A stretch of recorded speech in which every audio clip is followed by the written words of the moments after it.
Prisoner of azkaban chapter 22। एक बार फिर उल्लू खत लेकर आया। हैरी, हरमाइनी ने घड़ी देखते हुए उसकी आस्तीन खींची।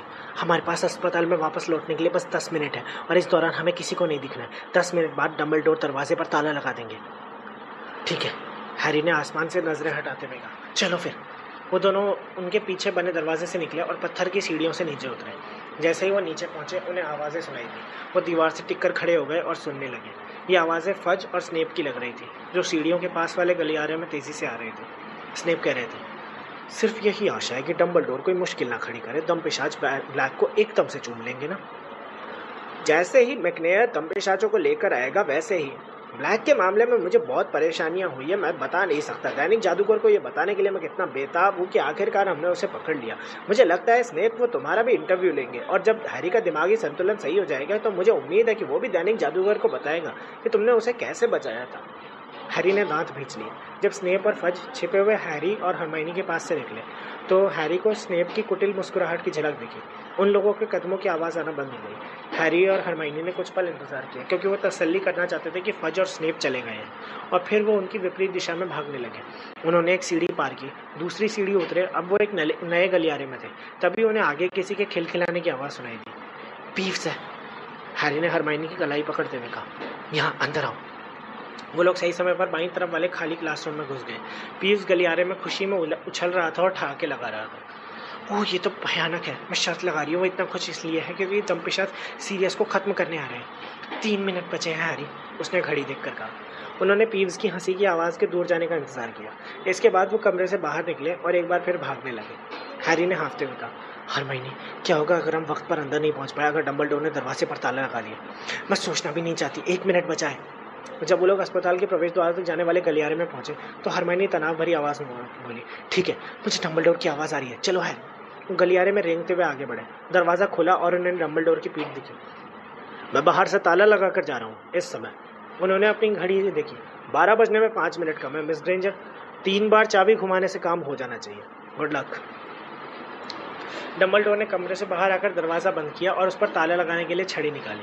हैरी और हरमाइनी दहशत में आगे भागे। डंबलडोर ने नजरें उठाकर कहा। उनकी लंबी सफ़ेद मूंछ के नीचे एक चौड़ी मुस्कान आ गई। उन्होंने धीरे से पूछा, क्या हुआ? काम हो गया, सीरियस जा चुका है। बकबीक पर बैठकर डंबलडोर उनकी तरफ देखकर मुस्कुराए। शाबाश। मुझे लगता है, उन्होंने गौर से सुना कि अस्पताल के अंदर से कोई आवाज़ तो नहीं आ रही है। हाँ, मुझे लगता है तुम्हारे भी जाने का समय आ गया। अंदर जाओ, मैं ताला लगा देता हूँ। हैरी और हरमाइनी फिर से अस्पताल में घुस गए। वहाँ पर रॉन के सिवा कोई नहीं था, जो आखिरी पलंग पर बेहोश था। ताला बंद होने की आवाज़ के साथ ही हैरी और हरमाइनी अपने अपने पलंग पर पहुँच गए। हरमाइनी ने अपने काल परिवर्तक को फिर अपने कपड़ों में छिपा लिया। अगले ही पल मैडम पॉम्फ्री धड़धड़ाती हुई ऑफिस से बाहर आई। क्या वो हेडमास्टर के जाने की आवाज़ थी? क्या आप मुझे अपने मरीजों की देखभाल करने की इजाज़त है? वो बुरे मूड में थी। हैरी और हरमाइनी ने इसी में भलाई समझी कि उनकी दी हुई चॉकलेट चुपचाप खा लें। इस दौरान मैडम पॉम्फ्री उनके सिर पर ही खड़ी रही। वो तसल्ली करना चाहती थी कि उन्होंने सचमुच वो खा ली है, लेकिन हैरी से चॉकलेट नहीं निगली जा रही थी। वो और हरमाइनी इंतज़ार कर रहे थे। उनसे तनाव बर्दाश्त नहीं हो रहा था। फिर जब उन्होंने मैडम पॉम्फ्री की दी हुई चौथी चॉकलेट ली तो उन्हें दूर ऊपर से किसी के गुस्से से गरजने की आवाज़ सुनाई दी। अब क्या हुआ इन्हें? अब उन्हें गुस्से भरी आवाज़ें सुनाई दे रही थी जो तेज़ हो रही थी। मैडम पॉम्फ्री दरवाजे की तरफ घूर रही थी।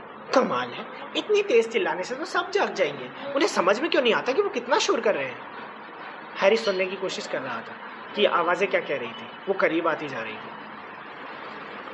वो जादू से गायब हो गया होगा सेवेरस। हमें कमरे में उसकी निगरानी के लिए किसी को छोड़ना चाहिए था। जब ये खबर फैलेगी वो जादू से गायब नहीं हुआ है, स्नेप गरजे, जिसकी आवाज़ अब बहुत पास आ रही थी।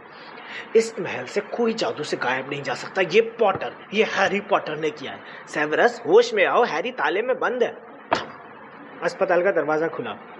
फज, स्नेप और डंबलडोर धड़धड़ाते हुए वार्ड में आ गए। सिर्फ डंबलडोर ही शांत दिख रहे थे, दरअसल थोड़े खुश भी।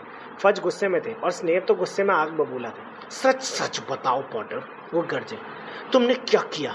प्रोफेसर स्नेप, मैडम पॉम्फ्री चीखी, अपने पर काबू रखें। देखो स्नेप, होश में आओ। इस दरवाजे पर ताला लगा था, हमने अपनी आंखों से देखा था। मैं ये बात अच्छी तरह जानता हूँ कि इन्होंने ही भागने में ब्लैक की मदद की है। स्नेप ने चिल्लाकर हैरी और हरमाइनी की तरफ इशारा किया। उनका चेहरा विकृत था और मुंह से थूक उड़ रहा था। शांत हो जाओ, तुम बेसिर पैर की बातें कर रहे हो, फज ने कहा। स्नेप चीखे, आप पॉटर को नहीं जानते, ये उसी ने किया है। मैं जानता हूँ ये सब उसी का किया धरा है। डंबलडोर ने शांति से कहा, अब बहुत हो गया सेवरस, ज़रा सोचो तो सही, तुम कह क्या रहे हो? 10 मिनट पहले जब मैं वार्ड से गया था तो इस दरवाजे पर ताला लगा कर गया था। मैडम पॉम्फ्री, क्या इस दौरान ये बच्चे अपने बिस्तर से उतर कर कहीं गए थे? बिल्कुल नहीं, आपके जाने के बाद से ही मैं इनके पास हूँ। देखा सेवरस, जब तक कि तुम ये नहीं सोचते हो कि हैरी और हरमाइनी एक साथ 2 जगहों पर हो सकते हैं, तब तक मुझे नहीं लगता कि हमें उन्हें परेशान करना चाहिए। स्नेप वहाँ पर आग बबूला खड़े रहे और सबको घूरते रहे। स्नेप के व्यवहार को देखकर फज सदमे में थी। डम्बलडोर की आंखें उनके चश्मे के नीचे चमक रही थी। स्नेप पलटे और तुषार लहराते हुए तेजी से वार्ड से निकल गए। फज ने दरवाजे को घूरते हुए कहा, इस आदमी का दिमागी संतुलन ठीक नहीं है डम्बलडोर, तुम्हारी जगह होता तो इस पर नजर रखता। नहीं नहीं, उसका दिमागी संतुलन बिल्कुल ठीक है, वो बस बुरी तरह निराश है, डम्बलडोर ने शांति से कहा। फज बोले, वो अकेला ही निराश नहीं है, दैनिक जादूगर को तो जोरदार खबर मिल गई। हमने ब्लैक को घेर लिया, लेकिन एक बार फिर वो हमारी उंगलियों से फिसल कर भाग गया। अब तो बस गरुड़ अश्व के भागने की कहानी और पता चल जाए तो सब मुझ पर हंसेंगे। अच्छा मैं चलता हूँ, मंत्रालय को खबर भी देनी है। और दमपिशाच, मुझे लगता है उन्हें स्कूल से हटा दिया जाएगा। ओह हाँ, उन्हें तो हटाना ही होगा, फज ने परेशान होकर अपनी उंगलियां अपने बालों में फिराते हुए कहा। कभी सपने में भी नहीं सोचा था कि वह इस मासूम लड़के को मारने की कोशिश करेंगे। पूरी तरह नियंत्रण के बाहर है। मैं उन्हें आज रात ही वापस अज़्काबान भेज दूंगा। शायद हमें प्रवेश द्वार पर ड्रैगन नियुक्त करने के बारे में सोचना चाहिए। हैग्रिड को तो ये बात काफ़ी पसंद आएगी। डम्बलडोर ने हैरी और हरमाइनी की तरफ देखकर मुस्कुराया। जैसे ही डम्बलडोर और फज वार्ड से बाहर निकले, मैडम पॉम्फ्री ने ताला लगा दिया। वो गुस्से से बड़बड़ाते हुए फिर से ऑफिस में चली गई। वार्ड के दूसरे सिरे से किसी के कराने की आवाज़ आई। रॉन होश में आ गया था। वो अपना सिर मलते हुए उठ रहा था और चारों तरफ देख रहा था। उसने पूछा, क्या हुआ हैरी, हम यहाँ क्यों हैं? सीरियस कहाँ है? लुपिन कहाँ है? हो क्या रहा है? हैरी और हरमाइनी ने एक दूसरे को देखा। तुम ही बताओ, हैरी ने हरमाइनी से कहा और अपनी चॉकलेट खाने लगा। जब हैरी, रॉन और हरमाइनी अगले दिन दोपहर को अस्पताल से बाहर निकले तो उन्हें महल लगभग वीरान मिला। परीक्षा खत्म होने और गर्म मौसम का ये मतलब था कि हर विद्यार्थी हॉग्समीड गया था। बहरहाल रॉन और हरमाइनी वहाँ नहीं जाना चाहते थे, इसलिए वो हैरी के साथ मैदान में टहलते रहे। वो अब भी पिछली रात की असाधारण घटनाओं के बारे में बात कर रहे थे और सोच रहे थे कि सीरियस और बकबीक इस समय कहाँ होंगे। फिर वो झील के किनारे बैठकर विशाल समुद्र फेनी को पानी के ऊपर तंतु लहराते हुए देख रहे थे। तभी हैरी को झील के पार वाला किनारा नजर आया। हिरण पिछली रात को वहीं से आया था। उन पर किसी की परछाई पड़ी।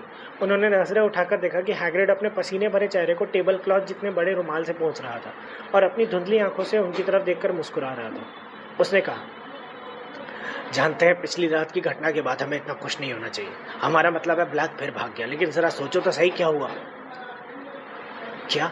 उन्होंने उत्सुकता का नाटक करते हुए कहा, बीकी भाग गया, वो आज़ाद हो गया। हम सारी रात जश्न मना रहे थे। ये तो बहुत अच्छा रहा, हरमाइनी बोली और उसने रॉन की तरफ आंखें तरेर कर कहा, जो हंसने वाला था। हैग्रिड ने मैदान की तरफ खुशी से देखते हुए कहा, हाँ शायद हमने उसे ठीक से बांधा नहीं होगा। आज सुबह हमें चिंता हो रही थी। हम सोच रहे थे कि उसे मैदान में प्रोफेसर लुपिन ना मिले हो, लेकिन लुपिन कहते हैं उन्होंने कल रात किसी को भी नहीं खाया। क्या? हैरी ने जल्दी से कहा। अरे तुमने नहीं सुना? हैग्रिड बोला। अब उसकी मुस्कान थोड़ी कम हो गई थी, हालांकि आसपास कोई भी नहीं था। फिर भी उसने अपनी आवाज़ धीमी कर ली। स्नेप ने आज सुबह नाग शक्ति के सभी विद्यार्थियों को बता दिया। उन्होंने सोचा कि अब सबको बता ही देना चाहिए। प्रोफेसर लुपिन एक नरभेड़िया है और वो कल रात को मैदान में खुले घूम रहे थे। जाहिर है लुपिन अपना सामान बांध रहे। सामान बांध रहे?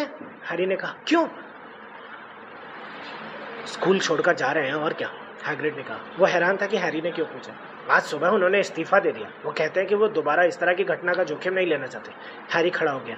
उसने रॉन और हरमाइनी से कहा, मैं उनसे मिलकर आता हूँ, लेकिन अगर उन्होंने इस्तीफा दे दिया, मुझे नहीं लगता कि हम कुछ कर सकते। मुझे परवाह नहीं है, मैं उनसे मिलना चाहता हूँ। मैं लौटकर यहीं मिलता हूँ। लुपिन के ऑफिस का दरवाज़ा खुला था।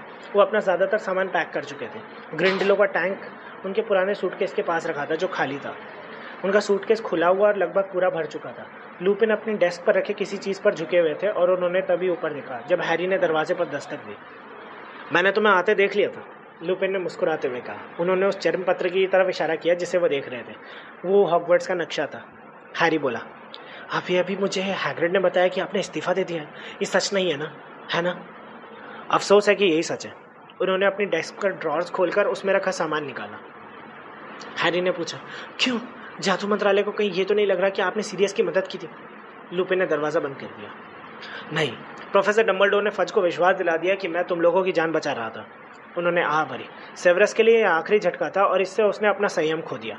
मुझे लगता है कि ऑर्डर ऑफ मर्लिन ना मिलने का उसे बहुत बुरा सदमा लगा है, इसलिए उसने संयोग से आज सुबह नाश्ते की मेज़ पर विद्यार्थियों को बता दिया कि मैं एक नरभेड़िया हूँ। हैरी ने पूछा, कहीं आप सिर्फ इसी कारण से तो स्कूल नहीं छोड़ रहे ना? लुपिन मुस्कुराए। कल इस समय तक माता पिताओं के उल्लू आने लगेंगे हैरी। वो नहीं चाहेंगे कि कोई नरभेड़िया उनके बच्चों को पढ़ाए। और कल रात की घटना के बाद मैं उनकी बात को ज़्यादा अच्छी तरह से समझ गया हूँ। मैं तुम में से किसी को भी काट सकता था। ऐसा दोबारा कभी नहीं होना चाहिए। हैरी ने कहा, हमें गुप्त कलाओं का आप जितना अच्छा टीचर नहीं मिलेगा। रुक जाइए ना। लुपिन ने सिर हिलाया लेकिन कुछ बोले नहीं। वो अपने ड्रॉअर खाली कर रहे थे। लेकिन जब हैरी उन्हें रोकने के लिए तर्क सोचने की कोशिश कर रहा था तभी लुपिन ने कहा, आज सुबह हेडमास्टर ने मुझे बताया कि कल रात को तुमने बहुत सी जानें बचाई है हैरी। मुझे इस बात पर गर्व है कि तुमने इतने कम समय में इतना कुछ सीख लिया। मुझे अपने पितृदेव के बारे में तो बताओ। हैरी का ध्यान भटक गया। आप उसके बारे में कैसे जानते? तो दम पिशाच और कैसे भागते? हैरी ने लुपिन को बताया कि क्या हुआ था। जब उसने अपनी बात पूरी की तो लुपिन मुस्कुरा रहे थे। हाँ, तुम्हारे पिता जब रूप बदलते थे तो हिरण बन जाते थे। तुम्हारा अंदाज़ा सही था, इसलिए हम उन्हें प्रॉन्ग्स कहते थे। लुपिन ने अपने सूटकेस में से आखिरी पुस्तकें रखकर डेस्क के ड्रॉर्स बंद किए और हैरी की तरफ घूमे। उन्होंने हैरी को अदृश्य चोगा देखते हुए कहा, ये लो, इसे कल रात में चीखती हवेली से ले आया था। और उन्होंने झिझकते हुए नक्शा भी बढ़ा दिया। अब मैं तुम्हारा टीचर नहीं हूँ, तो इसे तुम्हें लौटाते समय मुझे ये नहीं लग रहा कि मैं कोई गलत काम कर रहा हूँ। ये मेरे किसी काम का नहीं और मुझे लगता है कि रॉन या हरमाइनी के काम आ सकता है। नक्शा लेते समय हैरी मुस्कुराया। आपने मुझसे कहा था कि मूनी, वर्मटेल, पैटफुट और प्रॉन्ग्स मुझे स्कूल से बाहर निकलने का लालच देना चाहते थे। आपने कहा था कि उन्हें मज़ेदार लगता। हाँ बिल्कुल। मुझे ये कहने में कोई हिचक नहीं है कि जेम्स बहुत निराश हुआ होता अगर उसका बेटा महल से बाहर जाने वाले एक भी खुफिया रास्ते का पता नहीं लगा पाता। दरवाजे पर दस्तक हुई। हैरी ने जल्दी से नक्शे और अदृश्य चोगे को अपनी जेब में रख लिया था। प्रोफेसर डम्बलडोर आ गए थे। वो हैरी को वहाँ देखकर हैरान नहीं हुए। वो बोले, रेमस, तुम्हारी गाड़ी दरवाजे पर आ गई है। धन्यवाद हेडमास्टर। लुपिन ने अपना पुराना सूटकेस और ग्रिंडेलो का खाली टैंक उठाया। अलविदा हैरी, उन्होंने मुस्कुराकर कहा। तुम्हें सिखाने में बहुत मज़ा आया। मुझे विश्वास है कि कभी ना कभी हम फिर मिलेंगे। हेडमास्टर, दरवाजे तक छोड़ने जाने की ज़रूरत नहीं है, मैं चला जाऊँगा। हैरी को लगा कि लुपिन जल्द से जल्द जाना चाहते थे। डम्बलडोर धीमे से बोले, अलविदा रेमस। डम्बलडोर से हाथ मिलाने के लिए लुपिन ने अपने ग्रिंडेलो टैंक को थोड़ा सा खिसकाया। फिर उन्होंने हैरी की तरफ मुस्कुराते हुए हल्के से सिर झुकाया और ऑफिस से बाहर निकल गए। हैरी उनकी खाली कुर्सी पर बैठ गया और उदासी से फर्श को देखता रहा। दरवाज़ा बंद होने की आवाज़ सुनकर उसने ऊपर देखा। डम्बलडोर वहीं थे। उन्होंने धीरे से पूछा, इतने दुखी क्यों हो हैरी? कल रात के बाद तो तुम्हें खुद पर गर्व होना चाहिए। कोई फ़र्क नहीं पड़ा सर, हैरी ने कड़वाहट से कहा। पेटिग्रो भाग गया। कोई फ़र्क नहीं पड़ा, डम्बलडोर ने शांत होकर कहा। इससे फ़र्क पड़ा है हैरी। तुमने सच्चाई पर से पर्दा हटा दिया। तुमने एक बेकसूर इंसान को भयंकर सज़ा से बचा लिया। भयंकर, ये शब्द सुनकर हैरी को कोई चीज़ याद आई। पहले से भी ज़्यादा ताकतवर और भयंकर। प्रोफेसर ट्रेलॉनी की भविष्यवाणी। प्रोफेसर डम्बलडोर, कल जब मैं ज्योतिष की परीक्षा दे रहा था तो प्रोफेसर ट्रेलॉनी अजीब दिखने लगी। अच्छा, डम्बलडोर ने कहा। तुम्हारा मतलब है जितनी अजीब हमेशा दिखती हैं उससे भी ज़्यादा? हाँ, उनकी आवाज़ भारी हो गई और उनकी आंखें चढ़ गई, पलट गई और उन्होंने कहा कि आधी रात से पहले वोल्डेमॉर्ट का सेवक उसके पास चला जाएगा और उन्होंने कहा कि सेवक शक्तिशाली बनने में उसकी मदद करेगा। हैरी ने डम्बलडोर को घूरा और फिर वो दोबारा सामान्य हो गई, लेकिन उन्हें याद नहीं था कि उन्होंने क्या कहा। क्या वो कोई असली भविष्यवाणी कर रही थी? डम्बलडोर थोड़े प्रभावित दिखे। तुम जानते हो हैरी, मुझे लगता है कि हाँ, उन्होंने की है, उन्होंने सोचते हुए कहा। ऐसा कौन सोच सकता था? इसके बाद उनकी सच्ची भविष्यवाणियों की संख्या 2 हो गई है। मुझे उनकी तनख्वाह बढ़ानी पड़ेगी। लेकिन हैरी ने हैरानी से देखा, डम्बलडोर इस बात को इतने शांति से क्यों ले रहे हैं? लेकिन मैंने सीरियस और प्रोफेसर लुपिन को पेटिग्रू को मारने से रोका। अगर वोल्डेमॉर्ट दोबारा ताकतवर बन जाएगा तो ये मेरी गलती है। नहीं हैरी, डम्बलडोर ने कहा। हैरी, काल परिवर्तक के साथ तुम्हें जो अनुभव हुए हैं तुमने उनसे कुछ नहीं सीखा। हमारे कामों के परिणाम हमेशा इतने जटिल होते हैं, इतने सारे होते हैं कि भविष्य के बारे में सटीक अनुमान लगाना हमेशा मुश्किल होता है। प्रोफेसर ट्रेलॉनी इस बात का जीता जागता सबूत है। पेटिग्रू की जान बचाकर तुमने सचमुच एक बहुत नेक काम किया है। लेकिन अगर इसकी वजह से वोल्डेमॉर्ट दोबारा शक्तिशाली बन गया, पेटिग्रू पर तुम्हारे जीवन दान का कर्ज है हैरी। तुमने वोल्डेमॉर्ट के पास एक ऐसा सेवक भेजा है जो तुम्हारा कर्जदार है। जब कोई जादूगर किसी दूसरे की जान बचाता है तो इससे उनके बीच एक विशेष रिश्ता जुड़ जाता है और मुझे नहीं लगता कि वोल्डेमॉर्ट ये चाहेगा कि उसका सेवक हैरी पॉटर का कर्जदार हो। मैं पेटिग्रू के साथ किसी तरह का कोई बंधन नहीं चाहता। उसने मेरे माता पिता के साथ गद्दारी की थी। हैरी, ये जादू इतना गहरा है कि आसानी से समझ नहीं आएगा, पर मेरा विश्वास करो, एक समय आएगा जब तुम्हें खुशी होगी कि तुमने पेटिग्रू की जान बचाई। मुझे विश्वास है। हैरी कल्पना नहीं कर पा रहा था कि ऐसा कब होगा। डम्बलडोर को ऐसा लग रहा था जैसे वो जानते थे कि हैरी क्या सोच रहा है। हैरी, मैं तुम्हारे पिता को अच्छी तरह जानता था, हॉगवर्ट्स में भी और उसके बाद भी, उन्होंने नरमी से कहा। मुझे विश्वास है कि उन्होंने भी पेटिग्रो को बख्श दिया होता। हैरी ने उनकी तरफ देखा। अगर वो डम्बलडोर को बता दें तो वो हंसेंगे नहीं। कल रात को मुझे ये लगा कि मेरे डैडी ने वो पितृदेव बनाया था। मेरा मतलब, जब मैंने झील के पार खुद को देखा तो मुझे लगा कि मैं उन्हें देख रहा था। इस गलती का कारण समझना बहुत आसान है, डम्बलडोर ने धीमे से कहा। मुझे लगता है कि तुम ये सुनते सुनते थक गए होगे, लेकिन तुम बहुत हद तक जेम्स की तरह दिखते हो, सिवाय तुम्हारी आंखों के। हैरी, तुम्हारी आंखें तुम्हारी माँ जैसी है। हैरी ने सिर हिलाया। उसने बुदबुदाकर कहा, ये सोचना मूर्खता थी कि मेरे डैडी हो सकते हैं। मेरा मतलब, मैं जानता था कि वो मर चुके हैं। तुम्हें ऐसा लगता है कि हम जिनसे प्यार करते हैं वो मरने के बाद सचमुच हमें छोड़कर चले जाते हैं, या बहुत मुश्किल के समय को छोड़कर हम उन्हें बहुत स्पष्टता से याद नहीं करते हैं। हैरी, तुम्हारे पिता तुम्हारे अंदर जिंदा है, और जब तुम्हें उनकी ज़रूरत थी तो वो तुम्हें स्पष्ट रूप से नजर आए, वरना तुम वो पितृदेव उत्पन्न नहीं कर सकते थे। प्रॉन्ग्स कल रात को फिर एक बार मैदान में घूम रहा था, तुम्हारी बदौलत। हैरी को डम्बलडोर की बात समझने में थोड़ा समय लगा। देखो, सीरियस ने मुझे कल रात ही बता दिया था कि वो लोग इच्छाधारी नर पशु कैसे बने। डम्बलडोर ने मुस्कुराकर कहा, बहुत बड़ी बात है। मुझसे छिपा कर रखना भी कोई कम बड़ी बात नहीं थी। और फिर मुझे याद आया कि चील घात वाले मैच में जब तुम्हारे पितृदेव ने मैल्फॉय पर हमला किया तो उसका रूप कितना असाधारण था। तो हैरी, तुमने कल रात को अपने पिता को देखा था, वो तुम्हारे अंदर ही थे। ये कहकर डम्बलडोर चले गए और हैरी को दुविधाजनक विचारों में उलझा हुआ छोड़ गए। जिस रात को सीरियस, बकबीक और पेटिग्रू गायब हुए थे, उस रात को क्या हुआ था, इस सच्चाई को हॉगवर्ट्स में कोई भी नहीं जानता था, सिर्फ हैरी, रॉन और हरमाइनी और प्रोफेसर डम्बलडोर को छोड़कर। जब छुट्टियों का समय करीब आने लगा तो हैरी ने उस रात की घटनाओं के बारे में कई अनुमान सुने, लेकिन उनमें से कोई भी सच के करीब नहीं था। मैल्फॉय बकबीक के कारण गुस्सा था। उसे विश्वास था कि हैग्रिड ने गरुड़श्व को बचाने का कोई तरीका निकाला था। उसे इस बात पर गुस्सा आ रहा था कि एक गेम कीपर ने उसे और उसके पिता को हरा दिया था।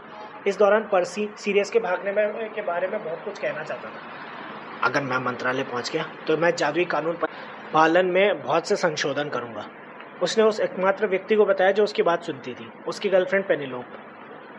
हालांकि मौसम अच्छा था और माहौल खुशनुमा, और हैरी जानता था कि सीरियस को आज़ाद कराकर उसने असंभव सा काम कर दिया था, लेकिन फिर भी उसका मन उदास था। प्रोफेसर लुपिन के जाने से सिर्फ उसी को दुख नहीं हुआ था, गुप्त कलाओं से रक्षा की हैरी की पूरी क्लास उनके इस्तीफे से दुखी थी। क्या पता अगले साल कौन पढ़ाएगा, सीमस फिनिगन ने उदासी से कहा। डीन थॉमस बोला, शायद कोई खून पीने वाला पिशाच।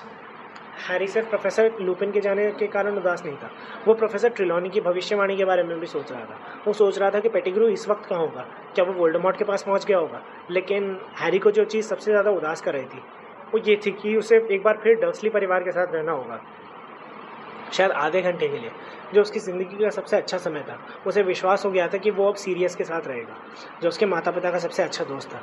अपने पिता के साथ रहने के बाद शायद यही सबसे अच्छी बात होती। हालांकि सीरियस की कोई खबर ना मिलना ही ज़्यादा अच्छा था, क्योंकि इसका मतलब ये था कि वो सफलता से छिप गया है। लेकिन हैरी इस बात पर दुखी था कि उसे एक घर मिल सकता था और अब ये नहीं होगा। टर्म के आखिरी दिन परीक्षा के परिणाम आ गए।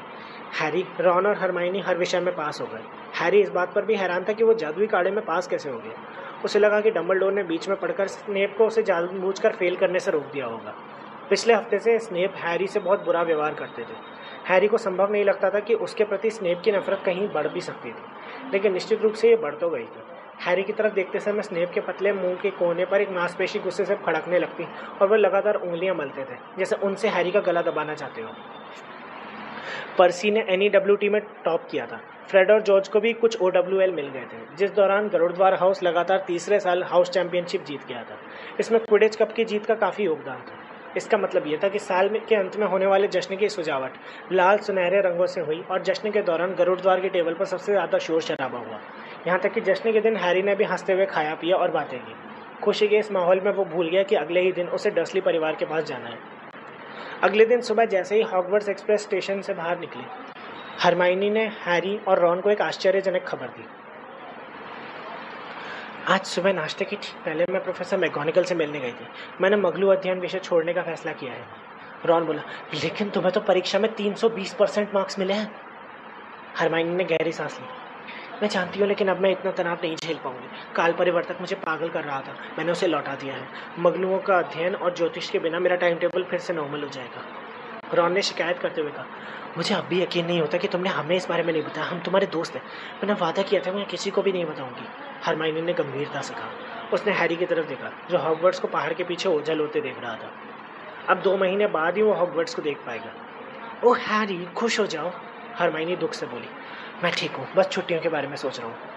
हाँ, मैं भी उस बारे में सोच रहा था। हैरी, तुम हमारे घर आकर कैसे रह सकते हो? मैं मम्मी डैडी से तय करने के बाद तुम्हें बता दूंगा। अब मैं जानता हूँ फेलिटोन का इस्तेमाल कैसे करते हैं। टेलीफोन रॉन, हरमाइनी ने कहा। सच्ची, तुम्हें अगले साल मगलू अध्ययन विषय ले लेना चाहिए। रॉन ने उसकी बात अनसुनी कर दी। हैरी, गर्मी में क्विडिच वर्ल्ड कप होने वाला है, उसे देखने के बारे में क्या विचार है? तुम हमारे यहाँ रहना, हम वर्ल्ड कप देखने जाएंगे। डैडी को आमतौर पर ऑफिस से टिकट मिल जाते हैं। इस प्रस्ताव ने हैरी को खुश कर दिया। हाँ, मैं शर्त लगा सकता हूँ कि डर्सलीज मुझे वहाँ से भगाकर खुश होंगे, खासतौर पर मार्ज आंटी वाली घटना के बाद। काफ़ी खुश महसूस करने के बाद हैरी ने रॉन और हरमाइनी के साथ एक्सप्लोडिंग स्नैप खेला। जब चाय की ट्रॉली वाली जादूगरनी आई तो उसने बहुत सारी चीज़ें खरीदी, लेकिन एक भी चॉकलेट नहीं। लेकिन दोपहर बाद एक ऐसी घटना हुई जिससे वो सचमुच खुश हो गया। हैरी, हरमाइनी ने अचानक उसके कंधे के पीछे से झाँकते हुए कहा, तुम्हारी खिड़की के बाहर क्या है? हैरी बाहर देखने के लिए पलटा। खिड़की के कांच के बाहर कोई बहुत छोटी और बुरी चीज़ मंडरा रही थी। उसे अच्छी तरह देखने के लिए वो उठा। बाहर एक छोटा सा उल्लू था जिसकी चोंच में चिट्ठी थी, जो उसके हिसाब से बहुत बड़ी थी। दरअसल उल्लू इतना सा था कि वो हवा में हिचकोले खा रहा था और ट्रेन के धुएं से इधर उधर डगमगा रहा था। हैरी ने खिड़की खोलकर हाथ बढ़ाया और उसे पकड़ लिया। उसे ऐसा लगा कि उसने रोएदार सुनहरी गेंद पकड़ी हो। उसने सावधानी से उल्लू को खिड़की से अंदर किया। उल्लू ने अपनी चिट्ठी हैरी की सीट पर टपका दी और कंपार्टमेंट में उड़ने लगा। अपना काम पूरा करने के बाद वो बहुत ही खुश नजर आ रहा था। हेडविग ने गरिमापूर्ण अप्रसन्नता से चोट कटकटाई। क्रुकशैंक्स ने अपनी सीट पर बैठकर अपनी पीली आंखों से उल्लू को देखा। रॉन ने जब ये देखा तो उसने उल्लू को क्रुकशैंक्स की पहुंच से दूर करते हुए अपने हाथ में ले लिया। हैरी ने चिट्ठी उठाई। उस पर उसी का नाम लिखा था। उसने लिफाफा फाड़ा और चिल्लाया, सीरियस किड। क्या? रॉन और हरमाइनी ने बोला, जोर से पढ़ो। प्रिय हैरी, मुझे आशा है कि तुम्हें चिट्ठी अपने अंकल आंटी के घर पहुंचने से पहले मिल जाएगी। मुझे नहीं मालूम कि उन्हें उल्लुओं की डाक की जानकारी है या नहीं। बकबीक और मैं छिपे हैं। हम कहाँ छिपे हैं ये मैं तुम्हें बताऊंगा नहीं, क्योंकि ये चिट्ठी गलत हाथों में पड़ सकती है। मुझे इस उल्लू पर पूरा भरोसा नहीं है, लेकिन आसपास वालों में यही सबसे अच्छा था और वो ये काम करने के लिए उत्सुक भी बहुत था। मुझे विश्वास है कि दमपिशाच अब भी मुझे ढूंढ रहे होंगे, पर वो मुझे यहाँ नहीं पकड़ सकते। मैं ये योजना बना रहा हूँ कि मैं हॉगवर्ट्स से बहुत दूर कुछ मगलुओं को दिख जाऊँ ताकि महल की सुरक्षा हटा ली जाए। एक और ऐसी बात है जो मैं तुम्हें अपनी छोटी सी मुलाकात के दौरान नहीं बता पाया। मैंने ही तुम्हें वो फायर बोल्ट भेजी थी। ओहो, हरमाइनी ने विजय अंदाज में कहा। देखा, मैंने कहा था ना उसी ने भेजी है। हाँ, लेकिन उस पर जादू टोना तो नहीं था, है ना? रॉन बोला। आउच! छोटा उल्लू उसके हाथ पर बैठा खुशी से चीख रहा था। वो उल्लू प्यार का इजहार की कोशिश में अपनी चोट से रॉन की एक उंगली भी काट चुका था। क्रुकशैंक्स उल्लू ऑफिस तक ऑर्डर लेकर गया था। मैंने ग्राहक की जगह पर तुम्हारा नाम लिखा था, लेकिन ग्रिंगॉट्स की तिजोरी नंबर 711 से गैलियन निकालने का निर्देश दिया था, जो मेरी है। इसे अपने गॉडफादर की तरफ से अपने 13 जन्मदिनों का इकट्ठा तोहफा मान लेना। मुझे उस बात के लिए भी माफ़ी मांगनी है जो मैंने पिछले साल तुम्हें उस रात को डरा दिया था, जब तुम अपने अंकल आंटी का घर छोड़कर आए थे। मैं उत्तर दिशा में यात्रा शुरू करने से पहले सिर्फ तुम्हारी एक झलक देखना चाहता था, लेकिन मुझे लगा मुझे देखकर तुम डर गए थे। मैं इस पत्र में तुम्हारे लिए और कुछ भेज रहा हूँ, जिससे मुझे लगता है कि हॉगवर्ट्स में अगला साल तुम्हारा ज़्यादा सुखद हो जाएगा। अगर तुम्हें मेरी ज़रूरत हो तो चिट्ठी भेज देना, तुम्हारा उल्लू मुझ तक पहुँच ही जाएगा। मैं दूसरी चिट्ठी लिखूंगा, सीरियस। हैरी ने उत्सुकता से लिफाफे के अंदर देखा। उसमें एक और कागज़ था। उसने उसे जल्दी से पढ़ा। उसे पढ़ते ही उसके शरीर में इतनी गर्मी और सुख की लहर दौड़ गई जैसे उसने गर्म बटर बियर की पूरी बोतल एक घूंट में पी ली हो। मैं, सीरियस ब्लैक, हैरी पॉटर का गॉडफादर, उसे वीकेंड्स में हॉग्समीड जाने की अनुमति देता हूँ। डबल डोर के लिए तो ये काफ़ी होगा, हैरी ने सीरियस की चिट्ठी की तरफ देखते हुए कहा। रुको, और भी कुछ लिखा है। मुझे लगता है कि तुम्हारा दोस्त रॉन इस उल्लू को रखना चाहेगा, क्योंकि मेरे कारण उसका चूहा चला गया। रॉन की आंखें चौड़ी हो गई। छोटा उल्लू अब भी रोमांचित होकर देख रहा था। उसने अनिश्चितता से कहा, इसे रख लूँ? उसने एक पल के लिए उल्लू को गौर से देखा। फिर हैरी और हरमाइनी को देखकर हैरानी हुई कि उसने उल्लू को क्रुकशैंक्स की तरफ सूंघने के लिए बढ़ा दिया। तुम्हें क्या लगता है? रॉन ने बिल्ले से पूछा। उल्लू ही है ना? क्रुकशैंक्स ने पूंछ हिलाई। तब तो ये मेरे लिए सही है, ये मेरा है। हैरी ने किंग्स क्रॉस स्टेशन पहुंचने तक सीरियस की चिट्ठी बार बार पढ़ी। जब वो, रॉन और हरमाइनी प्लेटफॉर्म नंबर 9:45 के बैरियर से बाहर निकले, तब भी उसने चिट्ठी हाथ में कसकर पकड़ी थी। हैरी ने तत्काल वर्नॉन अंकल को देख लिया। वो मिस्टर और मिसेस वीजली से काफ़ी दूर खड़े होकर उन्हें शक से देख रहे थे। जब मिसेस वीजली ने हैरी को गले लगाया तो उनका शक यकीन में बदल गया। जब हैरी ने रॉन और हरमाइनी से विदा ली तो रॉन चिल्लाकर बोला, मैं वर्ल्ड कप के बारे में फ़ोन करूंगा।